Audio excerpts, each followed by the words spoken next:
मित्रांनो, फलटण निसर्गाने श्रीमंत, संस्कृतीने समृद्ध आणि इतिहासाने गर्विष्ठ अशा प्रकारचा भाग. या मातेने शूर सैनिक, ज्ञानपिपासू विद्यार्थी तसेच समाजासाठी झडणारे खूप सारे डॉक्टर पण आपल्याला दिले. पण आजचा हा फलटण जो आहे, आपल्या त्याच्या या इतिहासाच्या सावलीमध्ये हरवून गेलेला आहे.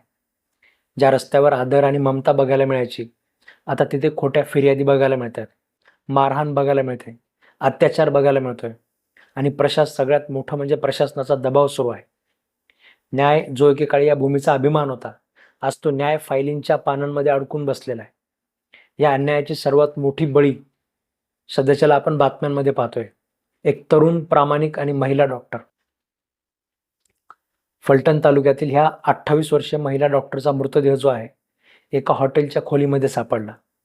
तिच्या हातावर लिहिलं होतं की माझ्या मृत्यूसाठी जबाबदार आहेत ते म्हणजे PSI गोपाळ बदने आणि अभियंता प्रशांत बंकर. पण तिच्या घरच्यांचा असा दावा आहे की हे हस्ताक्षरच तिचं नाही आहे. तिला दबावाखाली त्या प्रकारे सगळ्या गोष्टी करण्यात आलेल्या आहेत. तिच्या बहिणीने सुद्धा ज्यावेळेस तिचं हस्ताक्षर दिलं, लोकमत सारखे जे न्यूज चॅनल आहेत, हे सगळे याचा कम्पेअर करून दाखवत आहेत की त्या मुलीचा अक्षर कशा प्रकारचा आहे आणि त्या हातावर कशा प्रकारे लिहिलं गेलेलं आहे. मित्रांनो, तिच्यावर सतत दबाव होता. खासदार तसेच वरिष्ठ अधिकाऱ्यांच्या सांगण्यावरनं खोटे मेडिकल रिपोर्ट तयार करायला तिला सांगितले जात होते. आज या आत्महत्येच्या किंवा हत्येच्या निमित्ताने आज आपल्याला सगळ्यांना चर्चा करावी लागणार आहे की अशा प्रकारचे खोटे मेडिकल रिपोर्ट कशा पद्धतीने बनवले जातात, यासाठी किती मोठ्या प्रकारामध्ये भ्रष्टाचार केला जातोय. तिला सुद्धा भ्रष्टाचार करता आला नसता का? तिला सुद्धा या सगळ्या मार्गातून पैसे कमवता आले नसते का? जे बाकीचे तिच्या सोबतचे डॉक्टर करत आहेत, तिचे जे सिनियर मंडळी करत होते, ते सगळं करून तिने सुद्धा स्वतःला सिस्टीममध्ये सामावून घेऊ शकलं असतं. पण ती प्रामाणिक होती. ती आपल्या प्रोफेशन सोबत प्रामाणिक होती. एका ऊसतोड मजुराची ती मुलगी होती. तिने ठरवलेलं होतं की आयुष्यामधला संघर्ष तिने बघितलेला होता. माणसाच्या जगण्यासाठीची धडपड तिने बघितलेली होती. त्यामुळे ती न्यायाच्या बाजूने उभी राहिली आणि तसं न केल्यामुळे तिच्यावर वेगवेगळ्या प्रकारच्या कारवाया केल्या जात होत्या. तिच्यावर वेगवेगळ्या प्रकारच्या तिला धमक्या मिळत होत्या. तिला ड्युटी सुद्धा जाणीवपूर्वक संध्याकाळची ड्युटी त्या ठिकाणी लावली जात होती. एका महिला कर्मचाऱ्याला पोस्टमॉर्टम करण्यासाठी जाणीवपूर्वक संध्याकाळच्या ड्युट्या MBBS डॉक्टरला लावल्या जात होत्या. पण त्या डॉक्टरने तरी सुद्धा त्या दबावाला झुकायचं नाकारलं आणि म्हणून आज ती त्या दबावाखाली तिला तुटून जावं लागलं. तपासात उघड झालेलं आहे की तिच्यावर सतत राजकीय आणि पोलीस दबाव आणला जात होता. मुळात म्हणजे तिने जे काही आतापर्यंत तक्रारी केलेल्या आहे त्याच्यानुसार हे सगळं दिसून येते. तपासामध्ये अशा प्रकारचं काही उघड होत नाहीये, कारण तपासच त्या बाजूने केला जात नाहीये. तपास तिने म्हणजे असं वाटावं की एका मूवीचा सीन आहे. सगळं काही तिने स्वतः हातावर लिहिलेलं आहे. तो बदने, त्यानंतर बंकर, त्यानंतर त्यांच्याशीच निगडीत असलेले मोबाईल पोलिसांना सापडतायत आणि अतिशय दुर्दैवी गोष्टी त्या ठिकाणी होत आहेत. वरिष्ठ अधिकाऱ्याने तिला चुकीचे रिपोर्ट सादर करण्याचे सुद्धा आदेश दिले. जेव्हा तिने नकार दिला त्यावेळेस त्याच्यामध्ये तिला मानसिक त्रास, पोलिसांकडून चौकशीच्या नावाखाली अपमान सहन करावा लागला. तिने अशा प्रकारच्या तक्रारी बऱ्याच केलेल्या आहे. घरच्या लोकांसोबत सुद्धा तिने सगळं सांगितलेलं आहे. एका डॉक्टरला जी सत्यासाठी उभी राहिली, तिला समाज आणि प्रशासनाने एकटं सोडून दिलेलं आहे. आरोपी गोपाळ बदने, पोलीस उपनिरीक्षक, याने स्वतः आत्मसमर्पण केलेलं आहे. अभियंता प्रशांत बनकरला सुद्धा अटक झालेली आहे. पण या ठिकाणी एक प्रश्न मात्र उपस्थित राहतो की हे फक्त 2 लोकांचं प्रकरण आहे का? हा संपूर्ण सत्तेचा यंत्रणेचा एक प्रकारचा कट आहे? ही एक संस्थात्मक हत्या आहे असं आज बोललं जात आहे. या प्रकरणामध्ये सर्वात दुर्दैवी गोष्ट जर बघितली म्हणजे आज ज्याच्यामुळे मला आज राहावलं नाही, ठीक आहे, 10:30 वाजलेले आहेत जवळपास संध्याकाळचे. म्हणजे ॲडिशनल पब्लिक प्रॉसिक्युटर्स बॅचचं आपलं सगळं लेक्चर झाल्यानंतर आज एवढा उशीर झालेला आहे. तरीसुद्धा मला असं वाटलं की आज याच्यावर आपण बोलायला पाहिजे की महिला आयोगाच्या अध्यक्षा स्वतः प्रेस कॉन्फरन्स घेऊन डॉक्टरांचं चारित्र्यहनन करण्याचं काम करत आहेत. इतके दिवस मी ह्या प्रकरणावर बोललो नव्हतो, म्हणजे बाकीच्या बऱ्याच कामांमुळे मी थोडंसं ते पुढे ढकललं जात होतं. पण आज महिला आयोगाची ती कॉन्फरन्स बघितल्यानंतर माझ्या सुद्धा तळपायाच्या मस्तकाला जाते. डॉक्टरांच्या वैयक्तिक संबंधाबद्दल महिला आयोगाने प्रेस कॉन्फरन्समध्ये येऊन विधान करायची काय गरज आहे? ठीक आहे, म्हणजे कुणाला वाचवण्याचा प्रयत्न तुम्ही करताय? एखादा विक्टीम जे आहे, आज आपण मीडिया ट्रायल हे सगळं म्हणजे आपण न्यूजमध्ये आपल्याला बघायला मिळते. मुलीच्या वडिलांना स्वतःचं तोंड बांधून त्याच्यामध्ये म्हणजे आपल्या मुलीसाठी न्याय मागावा लागतोय. मुलीच्या भावांना तोंड बांधून आपला न्याय मागावा लागतोय. हे सगळे जे प्रकार आपण आपल्या न्यूजमध्ये पाहतो हे अतिशय म्हणजे घृणास्पद आहेत. अतिशय वाईट वाटतं ह्या सगळ्या गोष्टींचं, की आणि त्या मुलीच्या चारित्र्याबद्दल हनन करण्याचं काम महिला आयोगाच्या एक महिला करतायत. एका मृत व्यक्तीबद्दल तेही न्याय मिळण्याच्या अगोदरच अशा प्रकारचे निष्कर्ष जाहीर करणं म्हणजे एक प्रकारची न्यायाची थट्टा उडवल्यासारखं आहे. न्याय कसा मिळणार आहे त्या मुलीला? जर अशा पद्धतीने जर तुम्ही तिच्या चारित्र्याचं हनन करण्याचं काम करत असाल, महिला आयोगाला हा अधिकार दिला कोणी? हा अधिकार खुद्द न्यायाधीश साहेबांना सुद्धा नाहीये. ठीक आहे. म्हणजे कोर्टाचे जे न्यायाधीश आहेत, न्यायाधीश सुद्धा महिलेचं अशा प्रकारचं चारित्र्य हनन करू शकत नाही. कायदा स्पष्ट आहे. तरी सुद्धा हा सगळा प्रकार केलेला बघायला मिळतोय. म्हणजे त्या मुलीचे जिने हे सगळं म्हणजे कशासाठी तिने आत्महत्या केलेली आहे, तिला त्या हॉटेलमध्ये कशासाठी त्याच्यामध्ये कोणी बोलवलेलं होतं का ती स्वतः गेली होती, ह्याची चौकशी कोणी करत नाहीये. ठीक आहे. खासदारांच्या विरोधात किंवा ज्या प्रकारचे पोलिसांकडनं दबाव आणला जात होता, वरिष्ठांकडनं दबाव आणला जात होता, ह्या सगळ्या दबावाबद्दल कुणाला काहीच बोलायचं नाहीये. म्हणजे त्या बाजूने अक्षरशः तपास सुद्धा करायचा नाहीये. जे आपले राज्याचे जे मुख्यमंत्री आहेत, जे गृहमंत्री सुद्धा आहेत, तर त्या गृहमंत्री सुद्धा सभेमध्ये एवढं सगळं मोठं प्रकरण चालू असताना त्या खासदाराला क्लीन चिट देण्याचं काम करतायत. महिला आयोग सुद्धा त्याच पद्धतीने काम करतायत. म्हणजे महिला आयोग, गृहमंत्री जर अशा पद्धतीने वागणार असतील आणि त्या भागामध्ये नेमकं काय प्रकार चालू आहे, ठीक आहे, म्हणजे बाहुबलीसारखं त्याच्यामध्ये खासदाराचं वागणं आहे. ठीक आहे. जो सध्याच्याला सत्तेमध्ये नाही, जो निवडणुकीमध्ये लोकांनी त्याला त्याची जागा दाखवलेली, ठीक आहे, तो सुद्धा खासदार जो आहे तो कशा पद्धतीने कशा आयुर्भावामध्ये वागतोय.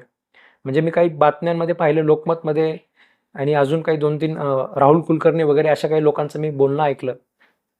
म्हणजे बोललं असं जात होतं, की त्या पलटणमधल्या लहान मुलाला जरी विचारलं, की सध्याच्याला तिथे कशा पद्धतीने तो खासदाराची किती चलती आहे, सगळं पोलीस प्रशासन वगैरे किती दबावाखाली काम करतंय, तर तो लहान मुलगा सुद्धा सांगेल अशा प्रकारचं ते बोलत आहेत. म्हणजे हा बाहुबली प्रकारचं जे वर्तन आहे, ठीक आहे, ते फक्त बिहारमध्ये वगैरे अशा ठिकाणी राज्यांमध्ये होतं. ते सध्याच्याला अस्तित्वात नाही असं आपण म्हणतोय. बीडच्या सुद्धा त्याच्यामध्ये पुढे नंबर गेल्यासारखं झालं. बीडमध्ये जे नेते मंडळी आहे, ठीक आहे, कुठल्याही पक्षाची नेते मंडळी असू द्या, ठीक आहे, लोकांचं जसं म्हणणं आहे की नेता आमचा एकदम सगळ्यांना दबाव देणारा, पोलिसांवर दबाव टाकणारा वगैरे असेल तो आमचा नेता, अशा प्रकारचं जे लोकांची जी मागणी आहे त्याच्यापेक्षा सुद्धा हे पुढे गेल्यासारखं दिसतंय. ठीक आहे. म्हणजे फलटणचा अशा प्रकारचा इतिहास कधीही नव्हता. ठीक आहे. एवढं जर समजा प्रशासन दबावाखाली काम करत असेल तर हे फार भयंकर आहे. त्या अगवणे कुटुंबाच्या महिलांचे त्याच्यामध्ये काही आरोप पाहिले मी. 2 महिन्यामध्ये 25 खोट्या एफ-आय-आर एका कुटुंबावर, एका माणसावर होत आहेत.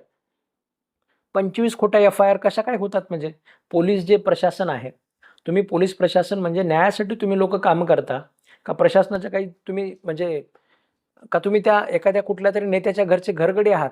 ठीक आहे. त्याच्या घरी जाऊन फरशी पुसायचं काम करताय का तुम्ही? ठीक आहे. त्याच्या घरचं तुम्ही काय नेमकं म्हणजे संदेश काय देताय तुम्ही? ठीक आहे. पोलीस प्रशासनाला जर एवढं दबावाखाली काम करावं लागत असेल, ठीक आहे, गृहमंत्री जर अशा पद्धतीने त्या माणसाला क्लीन चिट देण्याचं सभेमध्ये येऊन जर काम करत असेल, एवढं मोठं प्रकरण चालू असताना सुद्धा, ठीक आहे, तर साहजिकच या पोलीस प्रशासन त्याच्या दबावाखाली काम करेल.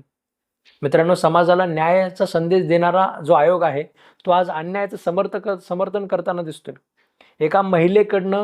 एका महिलेला अशा पद्धतीने त्याच्या मृत्यू पश्चात बदनाम जर केलं जात असेल, तर ही केवळ चूक नाही आहे, तर ही संपूर्ण न्यायव्यवस्थेची चूक आहे. मुख्यमंत्री सभेमध्ये जर अशा पद्धतीने म्हणजे दबाव टाकणाऱ्या एवढ्या माणसाला जर पाठिंबा देत असतील, तर फार हे दुर्दैवी आहे. चौकशीची मागणी करणाऱ्यांना उत्तर अजिबात मिळत नाही. आरोपीच्या बाजूने उभे राहणाऱ्यांना त्याच्यामध्ये सत्तेचं कवच मिळत आहे. डॉक्टरांच्या वडिलांनी सुद्धा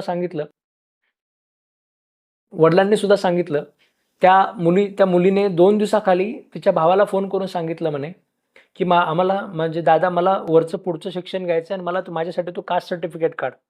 आणि 2 दिवसासाठी कास्ट सर्टिफिकेट काढणारी मुलगी हातावर लिहिते, की माझ्यावर खूप जास्त त्याच्यामध्ये अशा पद्धतीचा दबाव म्हणजे काहीतरी होतं. मला यांनी खूप जास्त त्रास दिला म्हणून मी आज म्हणजे आत्महत्या करते. 2 दिवसासाठी उच्च शिक्षणाचे स्वप्न बघणारी मुलगी जर अशी एका दिवसामध्ये जर असं तुटून जात असेल आणि त्या सुसाईड नोटमध्ये लिहिते, की माझ्यावर खूप जास्त प्रेशर वगैरे, तर हे फार दुर्दैवी आहे. मित्रांनो, जे आगवणे कुटुंबामध्ये जे सांगितलं त्याच्यामध्ये, की त्या 2 जुळ्या बहिणींनी आत्महत्येचा प्रयत्न केला. म्हणजे सुदैवाने त्यांचं म्हणजे ते नशीब चांगलं, की त्या मुली वाचल्या त्याच्यामध्ये. वडील आज तिचे जिवंत आहेत, पण 3 वर्ष झालं जेलमध्ये आहेत. पण त्यांच्या डोळ्यातील आशा आता मात्र संपलेली आहे. आजही खासदार, अधिकारी, राजकीय दबावाखाली पोलीस सगळं काही त्याच्यामध्ये तपास सुरू आहे, पण तपास तिकडे अजिबात जात नाहीये. म्हणजे जो दबाव टाकणारा जो माणूस आहे, जो हे सगळं दाबण्याचा प्रयत्न करतोय, त्याच्याकडे तपास अजिबात जात नाहीये. तपास जो आहे तो जे हातावर लिहून कोणीतरी ठेवलेला आहे, काय हातावर लिहिलेलं आहे, म्हणजे त्या पद्धतीने दिशेने त्याच्यामध्ये तपास चालू आहे. तपासाची दिशा त्या हातावर लिहिलेलं टेक्स्ट पण ठरवतंय. म्हणजे तुम्ही जर पाहिलं ना, याच्यामधली कन्स्पायरसी तुमच्या लक्षात येईल. हातावर काहीतरी लिहून ठेवलेलं आहे, त्यानंतर ते दोघं आरोपी पकडले जात आहेत. त्या आरोपींच्या त्याच्यामध्ये सगळं पाठीमागे लावलं जात आहे. पण तिने ह्याच्या अगोदर ज्या काही तिने तक्रारी केलेल्या आहेत, फिटनेस सर्टिफिकेट खोटे देण्यासाठी तिने जे काही समजा विरोध केलेला आहे, याच्याबद्दल कुणीही काही बोलायला तयार नाही आहे. ठीक आहे, तिचे वडील म्हणतात मी शेतकरी आहे, गरीब आहे, कर्ज काढून माझ्या मुलीला मी डॉक्टर बनवलेला आहे. ती समाजाची सेवा करत होती, पण आज या समाजानेच तिला त्याच्यामध्ये संपवून टाकलेलं आहे. आज तिच्यासाठी गुन्हेगार म्हणजे फक्त कोणीतरी एक PSI किंवा कोणीतरी एक इंजिनियर नाही आहे, किंवा कोणीतरी एक खासदार सुद्धा नाही आहे. ठीक आहे, आपण सगळ्या लोकांनी मिळून तिला संपवलेलं आहे. कारण हा प्रशासनामधला दबाव आपण सगळे लोक का सहन करतोय, का आपण हे सगळं टॉलरेट करतोय. ठीक आहे, त्या सगळ्या लोकांच्या मागण्या स्पष्ट आहेत. त्या हातावरच्या हस्ताक्षराची तुम्ही फॉरेन्सिक तपासणी करा, ते कुणी लिहिलं बघा. ही आत्महत्या तुम्ही अगोदरच घोषित करून टाकलं. म्हणजे तुम्ही जर पाहिलं, पोलीस प्रशासनाच्या तुम्ही प्रेस कॉन्फरन्सेस बघा, तुम्ही त्या महिला आयोगाची प्रेस कॉन्फरन्स बघा. ठीक आहे, म्हणजे तुम्ही गृहमंत्र्यांचा दिलेला त्या प्रकारचा प्रबळ पाठिंबा तुम्ही बघा. हे सगळं बघितल्यानंतर तुमच्या लक्षात येईल की हे सरळ सरळ आत्महत्यांनी घोषित करून टाकलेलं आहे. अरे कोर्ट कशासाठी आहे? कोर्टाला ठरवू द्या ना, आत्महत्या आहे का हत्या आहे, ते दोन्ही अँगल चेक करू द्या. सगळे जेवढे काही पॉसिबल आहेत गोष्टी, जे कोणी आरोपी असू शकतात, हे सगळं चौकशीच कोणी करत नाहीये. ज्या हॉटेलमध्ये तिचा मृतदेह सापडला, ते सुद्धा खासदारांच्याच एका कार्यकर्त्याचं बघायला मिळतंय. हे सगळे योगायोग कसे काय असू शकतात? SIT चौकशी कुणाला करायची नाहीये. खासदार व वरिष्ठ अधिकाऱ्यांची भूमिका नेमकी अशा प्रकारची का आहे, हे कोणीतरी चेक केलं पाहिजे. ठीक आहे, न्यायाधीश लोकांची SIT असायला पाहिजे. जर पोलीस प्रशासन एवढ्या दुर्दैवी पद्धतीने वागत असेल, पोलीस प्रशासन जर एवढ्या म्हणजे मनामध्ये आकस ठेवून, बायसनेस ठेवून जर चौकशी करत असेल, तर साहजिकच आहे. म्हणजे काय ते त्याच्यामध्ये तपास होणार आहे, काय निकाल लागणार आहे, काय त्या मुलीला न्याय मिळणार आहे. ठीक आहे, म्हणजे थोडंसं तरी त्याच्यामध्ये ह्या सगळ्या प्रशासनाला, महिला आयोगाला, त्या पोलिसांना थोडंसं लाज वाटायला पाहिजे की आपण जे करतोय ते म्हणजे कशा प्रकारचं, आपलं काम काय आहे. आज आपण या बुरसटलेल्या व्यवस्थेमध्ये मित्रांनो जगतोय, जिथे सत्याला मात्र पुरावे लागतात. पुरावे दिले तरच सत्य म्हणजे मान्य केलं जाईल. पण खोटं बोलायला त्याच्यामध्ये फक्त साहेबांचा एक फोन पुरेसा पडतो. जिथे न्यायावर राजकारण चालतं, तिथे न्याय मात्र मित्रांनो हरून जातो. ही एका डॉक्टरची कहाणी नाही आहे. हा प्रश्न आहे प्रत्येक प्रामाणिक नागरिकाचा, प्रत्येक सत्य सांगणाऱ्या व्यक्तीचा. प्रत्येक या अन्यायाविरुद्ध, या जी बुरसटलेली व्यवस्था आहे, ज्याच्यामध्ये सगळं काही खोटं केलं जात आहे, दबावाखाली केलं जात आहे, सामान्य माणसाला न्याय मिळू नये म्हणून खोट्या प्रकारच्या तक्रारी सगळ्या केल्या जात आहेत. ह्या प्रत्येक सत्य सांगणाऱ्या त्याच्यामध्ये लोकांचा हा एक प्रकारचा प्रश्न आहे. जर आवाज उठवण्यावर जर गप्प केलं जाणार असेल, तर लोकशाहीचं मरण आधीच झालेलं आहे. ती डॉक्टर आता नाही आहे, पण तिचा आवाज मात्र अजूनही जिवंत आहे. तो आवाज आपल्या सगळ्यांना विचारतोय की मी चुकीची नव्हते, तरी सुद्धा माझ्यावर हा अन्याय का केला जातोय. माझ्यावर अन्याय म्हणजे मरणाच्या अगोदर तर माझ्यावर अन्याय झालाच. मी जे लढण्याचा प्रयत्न करत होते तिथे तर मला न्याय मिळाला नाही. पण आज माझ्या मृत्यूनंतर सुद्धा जर माझ्यावर अशा प्रकारे बदनाम कोणी करण्याचा प्रयत्न करत असेल, तर अशा वेळेस हे फार दुर्दैवी आहे. आज तिच्यासाठी नाही तर उद्याच्या त्या प्रत्येक मुलीसाठी, प्रत्येक डॉक्टरसाठी, प्रत्येक सत्यवादी माणसासाठी आपल्या सगळ्यांना मित्रांनो उभं राहावं लागेल. यासाठी चौकशीची मागणी आपल्या प्रत्येकाला करावी लागेल. फास्ट ट्रॅक कोर्टामध्ये सुनावणी घेण्यासाठी आपल्याला मागणी करावी लागेल. आणि हे सगळं जे राजकीय दबावांचं जे सगळं तंत्र चालू आहे पूर्ण देशामध्ये, पूर्ण महाराष्ट्रामध्ये, हे कुठेतरी थांबण्यासाठी आपल्या सगळ्यांना आवाज उठवावा लागेल. ठीक आहे, सामान्य माणसाने जगायचं कशासाठी, कसं जगायचं कसं या अशा प्रकारच्या व्यवस्थेमध्ये. जर एखादा खासदार कधी येऊन तुमचं नरड दाबणार असेल, जर एखादा आमदार कधी येऊन तुमचा गळा पकडणार असेल, त्याला पाहिजे ती जागा तो मिळवणार असेल, त्याला पाहिजे तशा पद्धतीने तुम्हाला वागवणार असेल, तुम्ही जर त्याच्या पद्धतीने वागणार नसाल तर तुमच्यावर, तुमच्या बायकोवर, तुमच्या घरच्या लोकांवर जर खोट्या केसेस होणार असतील, अशा प्रकारे जर समजा प्रकरण होणार असेल, तर या ठिकाणी आपल्याला सगळ्यांना प्रश्न विचारायला पाहिजे. हा राजकीय दबाव थांबला तरच त्याच्यामध्ये मित्रांनो आपण सगळे सामान्य लोक व्यवस्थित जगू शकतो. न्याय थांबवणं म्हणजे गुन्हा आहे. न्याय मिळाला पाहिजे प्रत्येकाला. आणि जर गप्प बसणं सुद्धा त्याच्यामधला एक सहगुन्हा आहे. त्याच्यामुळे तुम्ही गप्प बसून सुद्धा चालणार नाही. ती गेली पण आजही तिचा आवाज त्याच्यामध्ये आपल्या सगळ्यांसाठी त्याच्यामध्ये आपल्याला सगळ्यांना ओरडून विचारतोय की मला न्याय कधी मिळणार आहे. मित्रांनो, सत्य दाबलं जाऊ शकतं पण ते मरू शकत नाही. त्यामुळे मी आपल्या सगळ्या प्रत्येकांना विनंती करेल की तुम्ही त्या डॉक्टरसाठी प्रत्येकाने आवाज उठवा. हे सगळं जे महिला आयोगाकडनं जे सगळं वात्रट प्रकार सगळा चालू आहे याचं समर्थन अजिबात करू नका. एखाद्या मेलेल्या महिलेबद्दल जर कोणी अशा पद्धतीने म्हणजे वात्रट प्रकारच्या गोष्टी तिचं चारित्र्यहनन करण्याचं जर काम कोणी करत असेल तर याचा आपल्या सगळ्यांना संताप आला पाहिजे. आणि जर आपल्या सगळ्यांना जर एका अशा प्रकारच्या मेलेल्या महिलेबद्दल कोणी बोलत असताना संताप जर येत नसेल ना, तर तुमच्यातला माणूस जिवंत नाही आहे, तुमच्यातली माणुसकी जिवंत नाही आहे. ठीक आहे, हे सगळं तुम्ही सगळ्यांनी लक्षात घ्या. मित्रांनो, मी तुम्हाला विनंती करेल की हा व्हिडिओ जास्तीत जास्त लोकांपर्यंत पाठवा. तुम्ही जर यूट्यूब चॅनलवर नवीन असाल तरी सबस्क्राईब करायला विसरू नका. कारण सत्य जो आहे, सत्याचा जो आवाज आहे तो सगळ्यांपर्यंत पोहोचला पाहिजे. न्यूज चॅनलवाल्यांनी जर तो पोहोचवला नाही तर आपल्याला कुणाला तरी त्याच्यामध्ये ते काम करावं लागेल. त्यासाठी मी तुम्हाला प्रत्येकाला विनंती करतो की तुम्ही नवीन असाल तरी चॅनल सबस्क्राईब करा आणि हा व्हिडिओ जास्तीत जास्त लोकांपर्यंत पाठवा, जेणेकरून त्या महिलेला त्या डॉक्टरला त्याच्यामध्ये न्याय मिळाला पाहिजे. धन्यवाद मित्रांनो.